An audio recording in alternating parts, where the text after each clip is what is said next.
Hey guys, welcome back to the Squats and Sushi podcast. We're your hosts, Sammy and Annabel. And today we have a very special guest. we have Victoria, or Vic as we call her. She is the first UK IFBB Wellness Pro. Is that right? No, that is Not not. the first Oh, one. no way! No, I think there's been quite a few before me. Yeah. Okay, Well, still, she youngest. youngest. I think so. Maybe the first Russian as well. Yeah. Okay. Sure. And wellness, if you guys don't know, is quite a new federation. So it's quite cool to actually be able to talk to Vic because I don't actually know a lot of wellness pros. And she's had quite an eventful year. She got her pro card this year. So we're going to touch on that and just generally about how she got into training, ask her some questions about the wellness division, what her plans are. So I'll let Vic introduce herself. Do you want to tell us a little bit about, yourself, how you got into training, and anything else that you want to add? Yeah. So I started training at 16. I'm 21 now, nearly 22. And initially I joined because I just felt very insecure about myself, especially my body, like being skinny. The older I got in my teens, I became more self-aware, like self-conscious. And I just thought I would feel more confident with some more weight, some more muscle.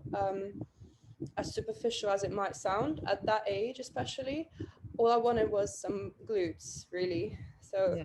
I just started training my glutes and legs obsessively. Of course, at first I didn't really know what I was doing.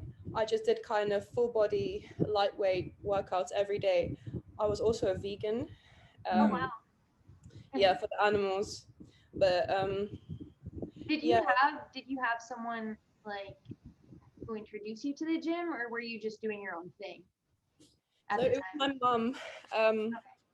My mum, she's always worked out. She's always done like aerobics and different things, some light bodybuilding. Growing up, I was watching her. So she's the one that kind of made me join the gym because, well, at the time, I just wasn't really doing much with myself.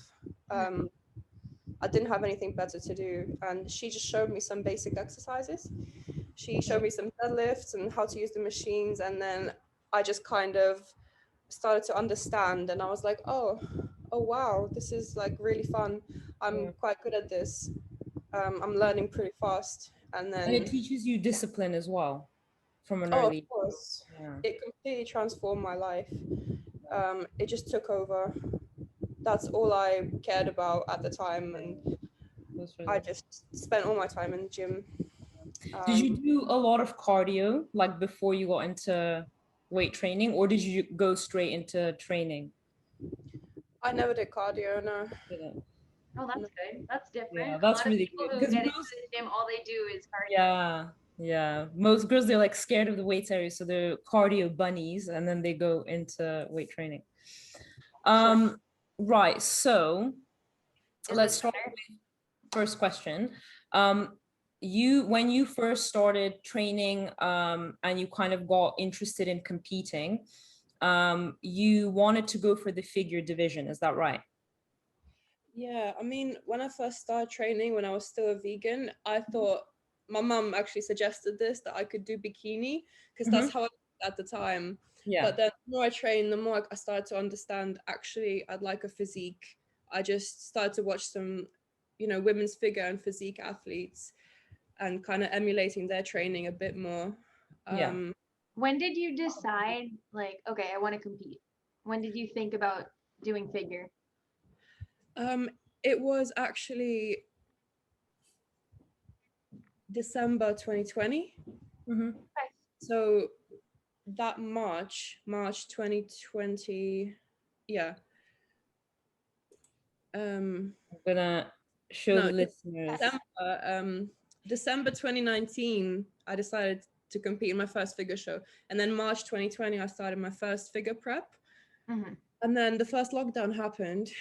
And obviously everything was like cancelled, and then I just had a long time to kind of look at myself objectively and have some time to reflect and talk to my coach, and just it was kind of clearer to see, I think I'm better suited for wellness. For wellness. Okay. So here, the pictures you're looking at, some of these videos, that's me when I was still really into the figure training. Yeah, exactly.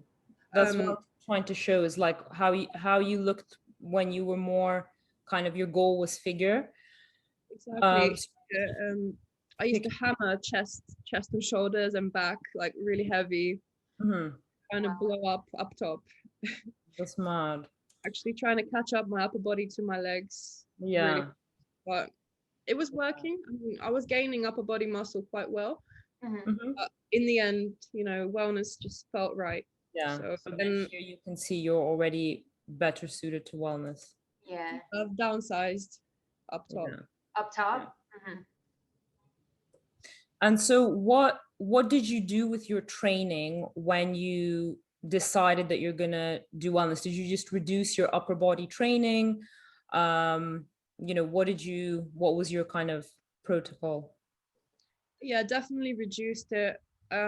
So I swapped my push day and back day for just one upper body day, just doing back and shoulders and no chest. I haven't trained chest since about September. Yeah, and it's been a lot lighter as well. I've not really been going that heavy. Yeah.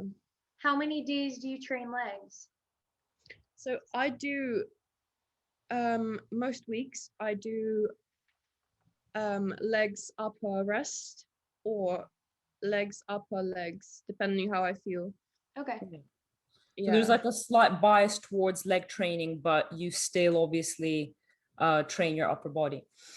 No, that's really cool. And obviously this year was your first prep that you ever did.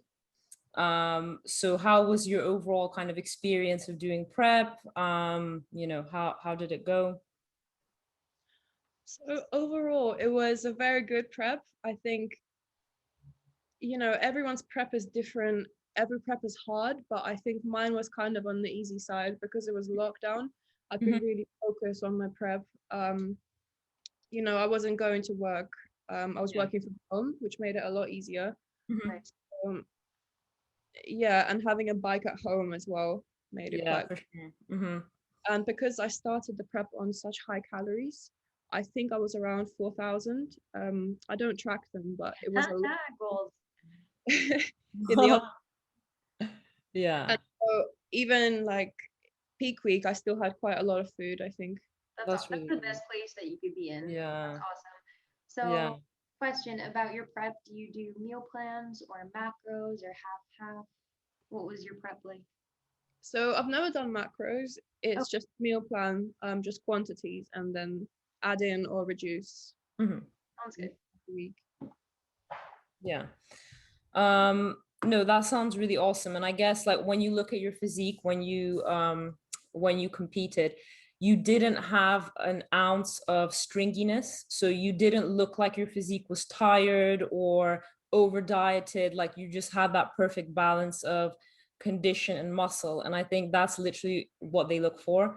I think they even said that. I remember hearing it somewhere when they were talking about your physique. They were like, yeah, like there was perfect balance of condition, muscle. And I think it's so difficult to nail that. And most people either just don't come in condition or they've over dieted, you know? So yeah, it's amazing for your first prep to be able to go through that. And obviously now as an IFBB Pro, have you decided then to take the rest of the year off, to go straight into an off season? What are your sort of plans moving forward? So definitely a year off, to improve physically, but also to mentally prepare for the next prep again. I haven't actually picked the show. Sammy was telling me, sorry. Sammy was telling me that you competed twice, right? Yeah, so the shows were 2 weeks apart from each other. Okay. Yeah. what was the feedback from the judges? Did you like get feedback from the first show and then apply that to the second? What did they say in the second? I didn't really get much feedback. It was quite minimal. I think one of them from the first show was to come in a little bit fuller, that I was slightly too dry or something along those lines. But from the second show, I don't actually remember my feedback. I don't think I got any. But just you won, so I think it was perfect. I was just gonna say it's quite difficult to get feedback. I honestly, there's still a lot to improve, like to be a competitive pro, especially as wellness develops. Yeah. Yeah. But just looking at myself objectively, I know it's the waistline, midsection. That's my weakness. And also better glutes, just a bit bigger, better tie-in. Yeah. I guess in proportion to like the rest of your body. Because obviously your glutes are developed, but you have to then start looking at proportions when it comes to, you know, specific categories. So that's basically what you're working on now, is just developing your glutes more. What's your, like, how have you structured your training for the off season now? So it's remaining pretty much the same. I do 2 or 3 variations of a leg day where I do similar exercises but different versions of them. But it's basically the same: legs, upper, rest, repeat. Or sometimes I'll do legs, upper, legs if I feel quite recovered. Okay. Yeah. Are you under anybody? Like, who's your coach? Yeah, my coach is my partner as well. His name is Salah. Yeah. Who also has a mad physique as well. Yeah, he's genetically gifted, but he's a very good trainer. He's very knowledgeable, and I just had the best time being prepped by him. So it's really well. Good. Yeah. And it helps because you obviously he can see you like in person, you know, so it's nice. Yeah, I've had a better coach. Yeah. We had a couple questions as well from the audience.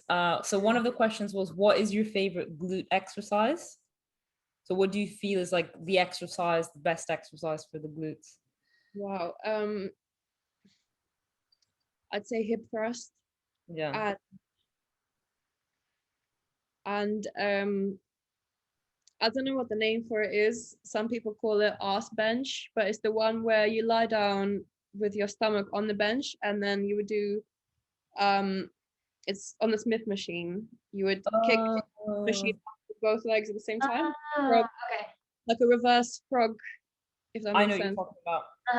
Yeah, I really like those two, but I think you have a video of you doing them. Yeah. I try to do them every week. It's a very small movement, but you know, it's really good. I forgot which day, because I think I remember you posted it. Oh, it's not in this one actually. It's Is it not on here? I was still like a week out from the second show. Did you post it on here? Yeah, I did. It's a bit above actually. As in higher this way? Yeah, higher, like it's more recent. It's just before my second show. Yeah, the one with the black leggings. Yeah. Okay. This one. Yeah. Yes, this is it. Yeah, that does look like a really good exercise. I actually haven't tried it before. Yeah, same. I've never tried it. Yeah, but it looks really, really good. Yeah, so guys, if you want to find out more about her training, you can go on her Instagram. Yes. How do you pronounce your last name? It's Vzvodnaya. Vzvodnaya. Yeah, it's not even a common Russian surname. It's quite rare even for Russian. So yeah, I don't think I've heard it before. But it is obviously Russian. The ending. Were you born and raised in Russia? No, so I was born and I lived in Latvia until I was 10, and then I came to England. Very cool.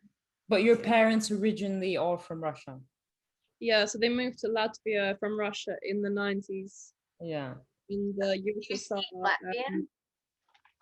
broke up.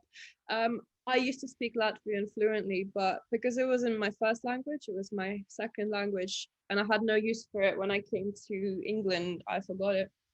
So I still know some words, but no, not really. Okay. But you speak Russian fluently. Like we speak in Russian to each other. It's like Aw. half Russian, half English. I guess. Yeah. Another question we got was, since wellness is a new division, do you think the winner of the Olympia will be what will define where the category is going to go? I think so. Yeah. Yeah. So currently, we're looking at people like Yarishna, Mhm. Angela, Francielle, Isa. There's a few others, I think, but there's people constantly coming out of the shadows, I guess, and just Yeah. but I just think the standard will keep elevating. Yeah, definitely. Yeah. And people will just keep learning new ways to train legs, or like just genetic freaks keep coming out and training harder and better. So Yeah. it will keep evolving. So Yeah. Who is like one of your favorite wellness pros, or someone that you like admire a lot? I'd say my favorite is Angela Borges. Okay. Do you know who that is? The blonde Brazilian. Oh, yeah. I think I know who it is. Yeah. She's tall too. Yeah. Yeah. No, that's awesome. And there's so many competitors. Like I feel like this division stemmed from Brazil. Yeah, so there's so many Brazilian girls, and I guess with wellness, you do have to have the genetics to be able to do very well in that division because it's so specific, you know? Yeah. Yeah. Yeah. Just seeing if we have any Yeah, other. I'm trying to see if we have any other questions. Yeah. Let's see. I was just telling Sammy how your physique was rated on Fod's podcast. Did you catch that? Yeah. Very cool. That was so cool. You were the first girl that they ever did. I think so, yeah. Yeah. That was awesome. Did they just like randomly find your physique? I think my partner Matt commented on one of their posts. Yeah. Like when they do like you can comment whose physiques like you want them to rate on their next. So he did that. That's awesome. Yeah, because I think you shared it on your story and I saw. I was like, that's so cool. When it comes to you competing in wellness next year, do you think you're gonna try and do like European shows, or are you gonna try and do the US shows? I think both. I prefer to do a European because it's less hassle with visas and everything. Yeah. But I would definitely do a US show in the future regardless. So either one, I think. Yeah. I don't mind, I think. I think the good thing about US is you get more exposure. It obviously is harder because I feel like in the US, the standard is slightly higher. There's a lot more competitors, but you do get noticed more as opposed to Europe. So I think definitely if you have the opportunity to do both, then that would be good. Your posing is really, really good. Yeah, I loved it. Yeah, it's like really natural, and it's crazy that you haven't competed before because your posing is like on point. You should definitely offer like posing classes for wellness, because I don't actually know many people who do wellness posing. Especially in the UK, right? Yeah. Yeah. Is it, I'm trying to think, do you have to do quarter turns when you do the posing, or is it like bikini where you do like front pose and then back pose? On the comparisons, it's quarter turns, and then in your eye walk, you can make it whatever you want, but it's very similar to bikini. Yeah, but I think there's a few nuances that are slightly different. Yeah. I've seen bikini posing coaches do wellness posing Right. coaching as well, so I think it's very similar. Yeah. But my posing coach is a lady called Tekla. She's figure IFBB Pro. So her username is Tekla on Instagram. Okay. Yeah, so it was really good. Where is she based? Is she based in London? She is, I believe, in Wales. I don't know where exactly. Oh, she's in Wales. So did you do on like online Skype? Okay. Yeah, we did those Zoom sessions. Yeah. Awesome. All throughout my. Yeah. But I went from just being so bad, I was really bad, Really? to what you saw. Yeah, honestly, it was all thanks to her. So I thought maybe you had like, I don't know, you did some dancing before, or you Had just that like, flow naturally. Yeah. honestly, it looks really, really good. And I guess like when you go on stage, I know this was for me, like you just get like that energy, like as soon as you walk on that stage and you just become sassy all of a sudden. It's really funny. yeah. I Yeah, love the recent video that you posted, like you were about to step on stage and Oh you yeah. got in your zone and fierce walking out. It was so good. Yeah. No, it's so I was awesome. very nervous. I think I was hiding it well. I think I was just like, fake it till you make it. I was very nervous. Oh my God. I remember in my pro debut, New York Pro, I was shaking. I couldn't even control it. My leg was like shaking on my last pose. Did you feel like that at all, or you were good? It's only when I was walking on and at the beginning, but then the more time I spent on stage, I just got in the groove of it. So yeah. Yeah, it is really scary though, especially like when you have like, the pressure of like pro card and you want to make sure you do well. Yeah. I think it will be scarier at the bigger shows in the Yeah. future. Yeah. But then also I feel like because you're only 21. That's another thing, guys. Vic is only 21. So I feel like you have so much time to improve your physique. You know what I mean? So yeah, like most of the people you'll compete against will probably be older than you as well. Yeah. Yeah. I mean, Angela, I think, is in her late 30s or maybe 40 something. Wow. I don't think it matters, but it's just an example of different muscle maturity. Yeah, exactly. That's the difference, is muscle maturity. Yeah. And obviously size in different areas. Random question. So someone told me that you have this obsession with whales, like the animal.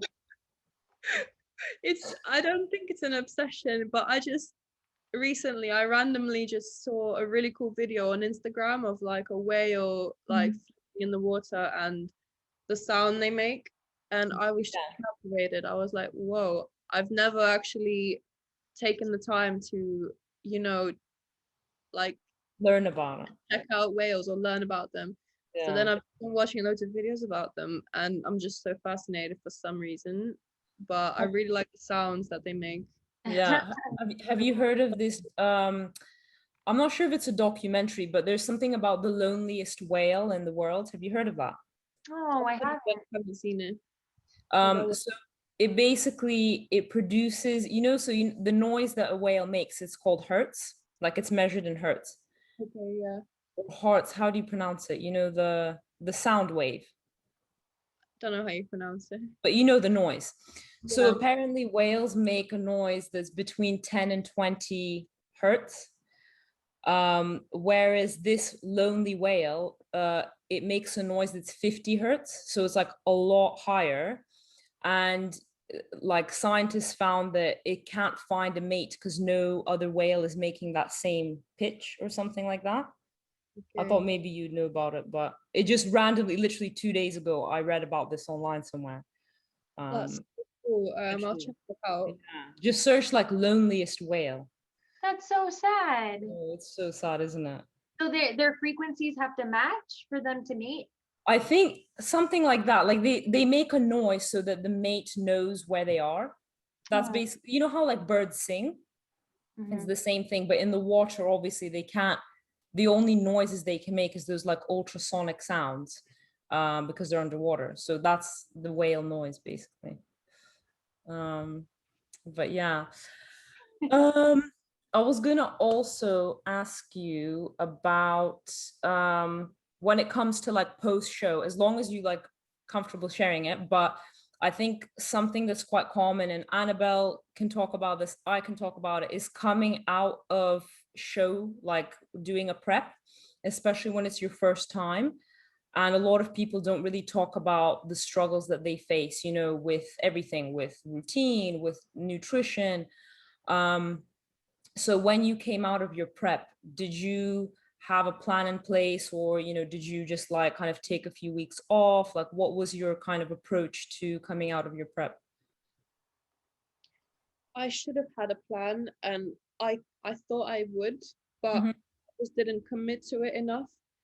Um, I didn't make that intention Yeah. strong enough. So because during my prep, I was kind of just fantasizing about food like crazy, just making a list of everything I'm gonna have post show and everything I want, all the places I want to go to eat.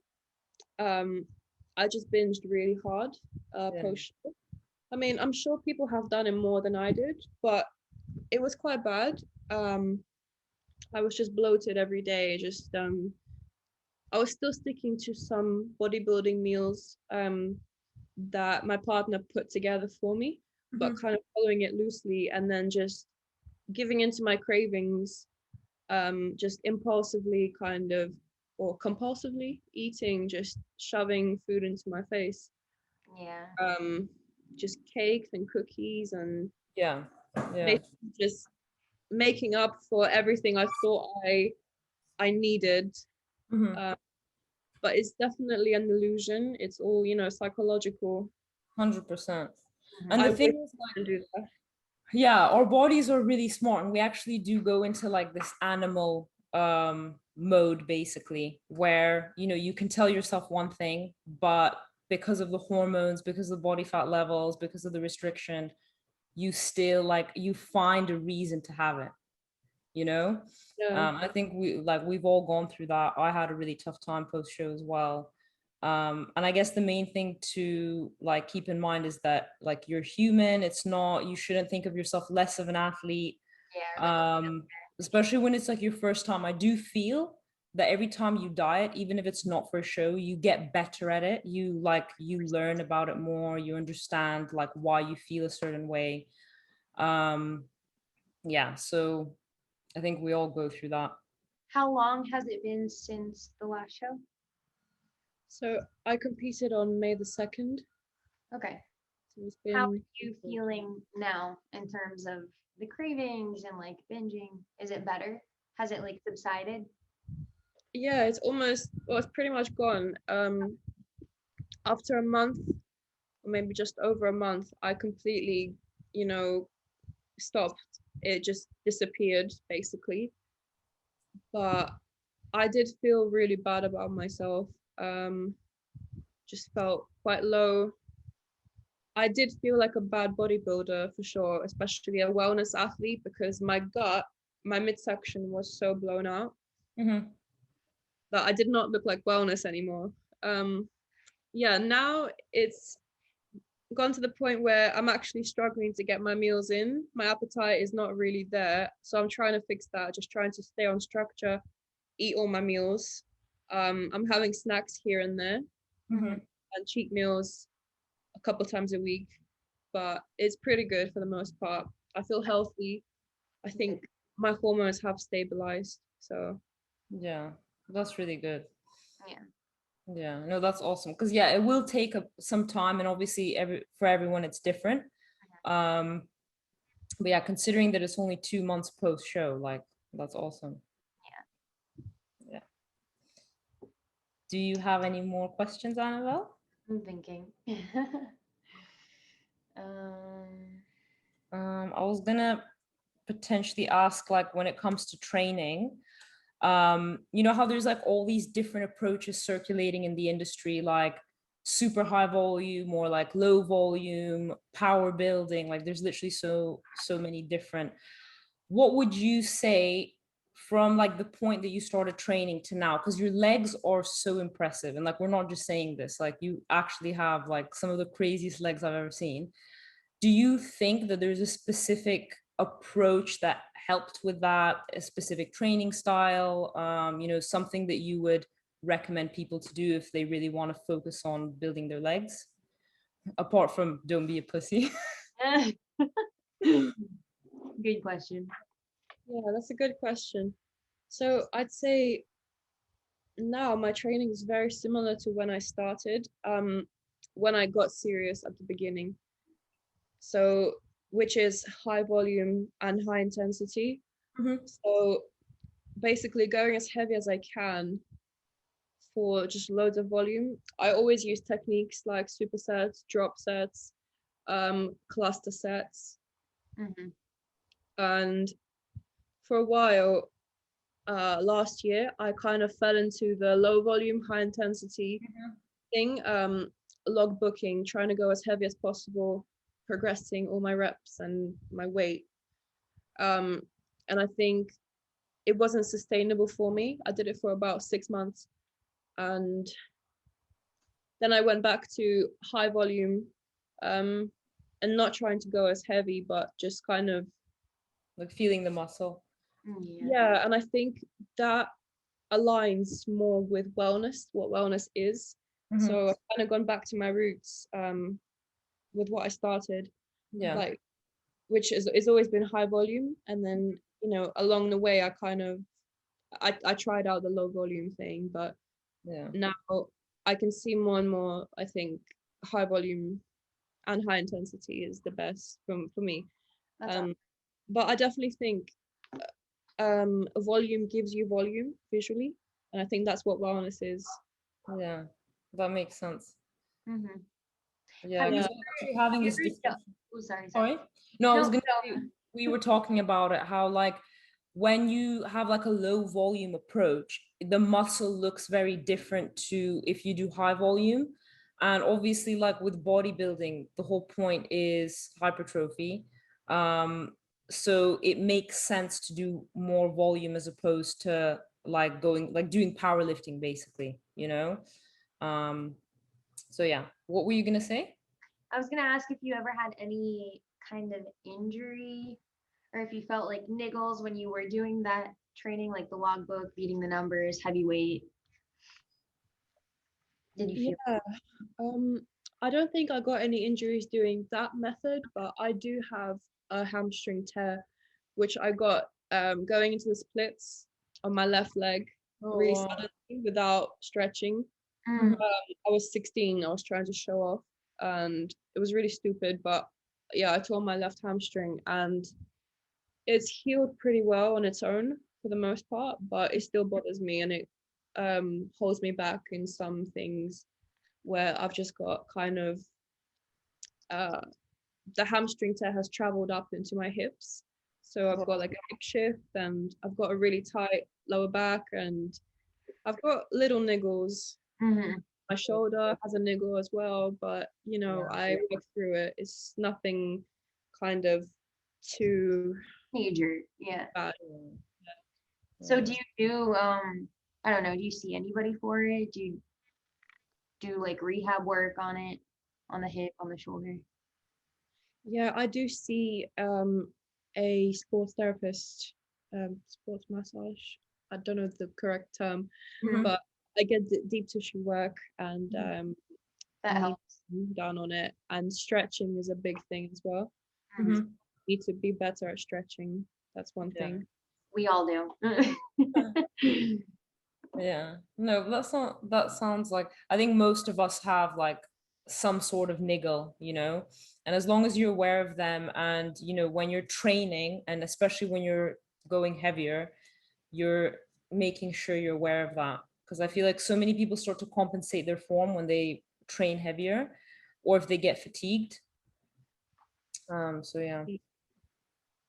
Yeah, I'm having to constantly readjust between sets, and like during the set, constantly trying to realign my hips into place and things like that. So Mhm. yeah. Yeah, I do a bit of that as well, to be fair. Yeah, You have a similar thing too, right, Sammy? yeah, Like, exactly. yeah. I think the thing is mine stemmed from my ankle, but I also have like a hamstring problem which went up into my hip, and then I also have a shoulder issue. So yeah, it's like a long, starts from the bottom, goes to the All top. connected. Yeah. But yeah, I think that's pretty much all our questions. I think it's been a pretty good podcast. Thanks for coming on. Thank you so much. It was awesome talking. Yeah, Loved it. awesome. And also, we're so excited to follow your journey to next year to the stage. So, can we find you on YouTube or anything? Are you going to be posting like your, I don't know what you want to call it, your journey to the pro stage? Yeah, I've just started YouTube. I need to get better at it. Just be better at editing, but I will Yeah. try to post every week. Yeah. At the moment, all I've got in the works is training sessions, but Mhm. I think as I start prep, I'll definitely document more of that as well. Yeah. Yeah, I try to post regularly on my Instagram. Mhm. Yeah, I think I could share more definitely of my diet and things like that. So Yeah. once it gets more exciting, if I Yeah. start when I start prep, I think I'll do more. Because I think it's interesting because there's not a lot of wellness pros again who I think share this kind of stuff, you know, training, life vlog and all of that. There's loads of bikini, there's loads of figure. So I think it'd be really cool if you shared it. And I think loads of people find that interesting because it is a category that is like growing. So I think It's there's so going to be new. more interest, and Yeah. I'm sure there's going to be bikini girls who don't want to, you know, hold back their training, who are then going to want to transition to wellness. Yeah. So I think it's great if you're one of the people who start posting about it. So yeah, She'll be like the pioneer. yeah, be the pioneer. But yeah, thank you so much for coming on. And we will catch you soon. Yeah, I loved it. Thank you.